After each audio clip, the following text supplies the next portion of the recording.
আজকে আমরা মাননীয় প্রধানমন্ত্রীর সাথে বসেছিলাম। আর পৃথিবীতে যে আজকে সমস্যাটা সৃষ্টি হয়েছে মধ্যপ্রাচ্যের যুদ্ধের জন্য এবং স্বাভাবিকভাবে জ্বালানি উদ্বিগ্নতা মানুষের মধ্যে বেড়েছে, আমরা ওনাকে ব্রিফ করলাম। আমি আগেও বলেছি, গতকালকে বলেছি যে তেল নিয়ে উদ্বিগ্ন হওয়ার কোনো কারণ নাই। আমরা রেশনিংটা করেছি এই জন্যই যে একটা অনিশ্চয়তা আছে, এই যুদ্ধটা কতদিন চলবে, সেই জন্য আমরা একটা রেশনিং করেছিলাম। কিন্তু মানুষ এই রেশনিংটাকে ভয় পেয়ে স্টক করা শুরু করেছে। আসলে আমাদের তেলের কোনো অভাব নাই। শুধু তাই না, আগামী 9 তারিখে আরও 2টা ভেসেল আসছে, সুতরাং তেলের কোনো সমস্যা নাই। আমি সবার কাছে অনুরোধ করব, বিশেষ করে মিডিয়ার কাছে অনুরোধ করব, জনগণকে এই মেসেজটা দেওয়া যে এই তাড়াহুড়া করে কোনো কিনে দরকার নাই। আমাদের কাছে মজুদ আছে, আমরা পেট্রোল পাম্পে তেল দিচ্ছি এবং চলবে। এটার জন্য লাইন দিয়ে সারা রাত জাগার কোনো প্রয়োজন নাই। মানুষ তেল গেলে তেল পাবে।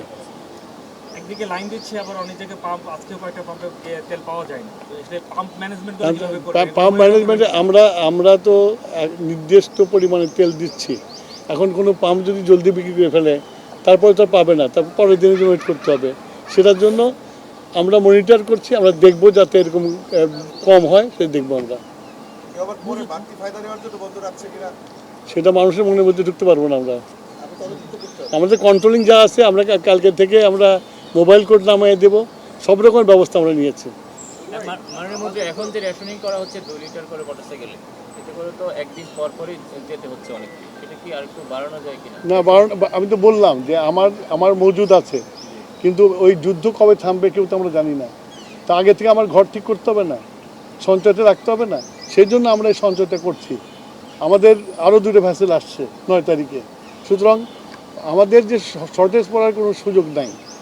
তারপরেও যেহেতু যুদ্ধ চলছে, তো আমাদেরকে খুব হিসাব করে চলতে হবে। রেশনিংটা কতদিন চলবে এরকম? যুদ্ধের উপর ডিপেন্ড করে। এটা মানুষের, এটা মানে আমরা সবাই করি। এটা খালি মানুষকে বলে লাভ নেই, সবাই করি যে মজুত করার চেষ্টা করি। সে হইতে পারে, কিছু করার নেই। তবে আমরা সরকার হিসেবে আশ্বস্ত করতে চাই, এত অডিট হওয়ার কিছু কারণ নেই। আমি অত ডিটেলসে যাব না।